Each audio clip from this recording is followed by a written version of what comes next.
Magluluto po tayo ng pork ribs with kimchi and then enoki mushroom. Yung pork ribs po natin ay minarinate natin sa corn flour, light sauce, sesame oil, and oyster sauce.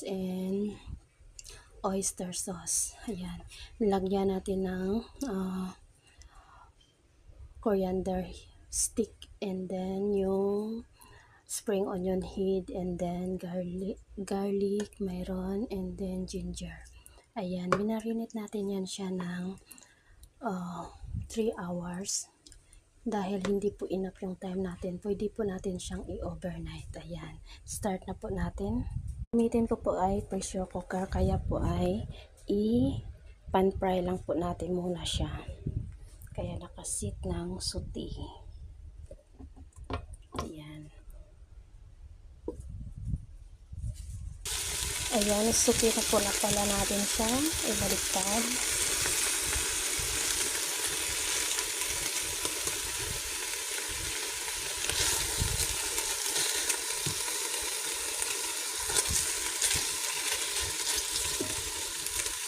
Nilagay ko na pala yung garlic and ginger.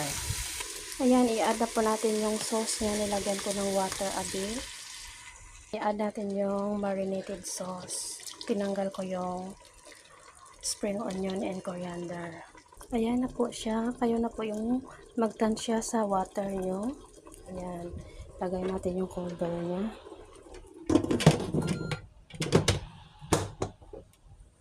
Tight properly.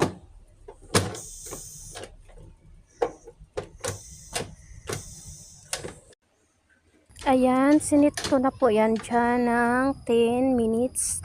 Ayan, open ko na po siya dahil natapos na po yung pressure cooker. Inad ko na po yung kimchi and then spring onion head and then coriander stalk and enoki mushroom. Ayan. And then sinit ko siya sa suti. Ayan. And then stir.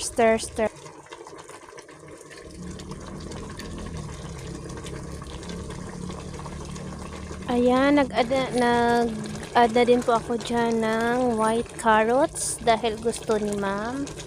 Ayan, stir lang natin hanggang maluto. And then, okay na po yung ating pork ribs with kimchi and enoki mushroom and white carrots. Thank you for watching.